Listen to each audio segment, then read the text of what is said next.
বীর মুক্তিযোদ্ধা lieutenant colonel অবসরপ্রাপ্ত শরীফুল হক ডালিম রচিত স্বৈরাচারী আওয়ামী সরকার কর্তৃক নিষিদ্ধ ও ইতিহাসের অজানা অধ্যায় যা দেখেছি, যা বুঝেছি, যা করেছি থেকে আজ পাঠ করছি ৬৮তম পর্ব, ষষ্ঠ অধ্যায় ঐতিহাসিক সিদ্ধান্ত এবং গ্র্যান্ড কনফারেন্স।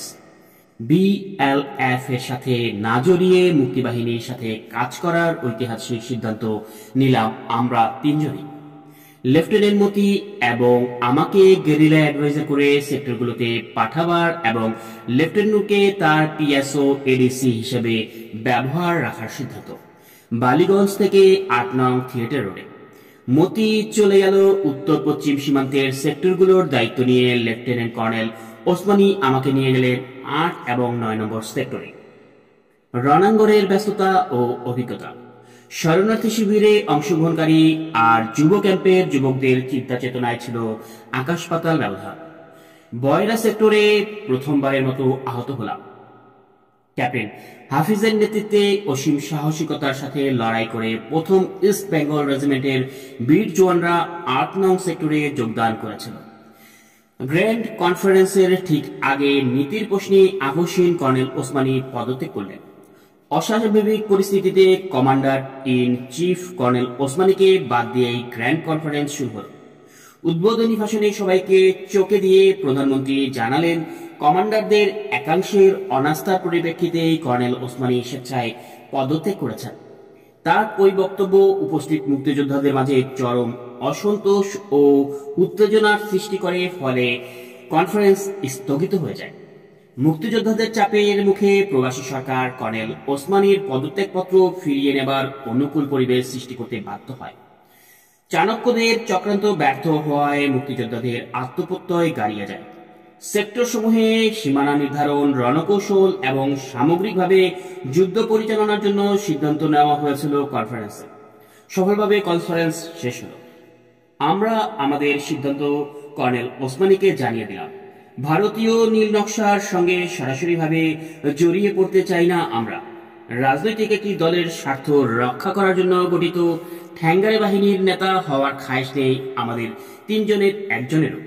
আমরা এত দূর থেকে জীবনের ঝুঁকি নিয়ে এসেছি অন্য মুক্তিযোদ্ধাদের সাথে কাঁধে কাঁধ মিলিয়ে মুক্তিযুদ্ধে অংশগ্রহণ করার জন্য। স্বাধীনতা সংগ্রামে মুক্তিযোদ্ধা হিসেবে যুদ্ধ করব আমরা। কর্নেল ওসমানীর সাজেশন অনুযায়ী গেরিলা অ্যাডভাইজার হয়ে সেক্টর কমান্ডারদের সাহায্য করে মুক্তি ফোর্স গঠন করার দায়িত্ব নিয়ে তখন এই কাজে যোগদানের সিদ্ধান্ত জানালাম আমরা। কর্নেল ওসমানী আমাদের জবাবে খুশি হলেন, কিন্তু প্রশ্ন দেখা দিল ভারতীয় কর্তৃপক্ষকে কি বলা যায়। তারা যদি জানতে পারে আমরা ইচ্ছাকৃতভাবে তাদের ইচ্ছার বিরোধিতা করেছি, তবে অবস্থা গুরুতর হয়ে উঠবে। অনেক চিন্তা ভাবনা করে কর্নেল ওসমানী ঠিক করলেন, যদি প্রশ্ন ওঠে তবে ভারতীয় কর্তৃপক্ষকে তিনি বলবেন বিএলএফ কিংবা মুজিব বাহিনীর মতো রাজনৈতিক একটি বাহিনী তৈরি করার দায়িত্ব সার্বিকভাবে থাকা উচিত রাজনৈতিকভাবে সচেতন পরীক্ষিত ব্যক্তিদের হাতে। প্রধানমন্ত্রী এবং তার মতো আমাদের তিনজনের একজনেরও সে ধরনের রাজনৈতিক ওরিয়েন্টেশন অথবা কমিটমেন্ট কোনোটাই নেই।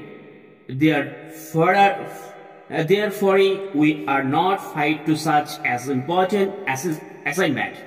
Some more politically conscientious persons have to be found out to lead such a highly politicized force. সময় মতো তাদের এই যুক্তি ভারতীয় কর্তৃপক্ষ মেনে নিয়েছিলেন। ফলে 4 খলিফাকেই দায়িত্ব দিতে হয়েছিল ভারতীয় বাহিনীর সহায়তায় তথা মুজিব বাহিনী করার। আমরা মুক্তি পেয়েছিলাম রাহুগাছ থেকে। আমাকে guerrilla adviser to the sector commander হিসেবে 8 নম্বর এবং 9 নম্বর সেক্টরে পোস্টিং অর্ডার ইস্যু করে দেন কর্নেল ওসমানী। মতিকেও একই দায়িত্ব দেওয়া হয় 10 এবং 11 নম্বর সেক্টরে। নূরের সব যুক্তিকে খণ্ড করে প্রায় জোর করে তাকে colonel Osmani personal staff officer হিসেবে নিয়োজিত করেন। বাংলাদেশের স্বাধীনতা সংগ্রামের জন্মলগ্ন থেকেই আওয়ামী লীগের অভ্যন্তরীণ কলকে কেন্দ্র করে বহুমুখী চক্রান্তের সূচনা ঘটে।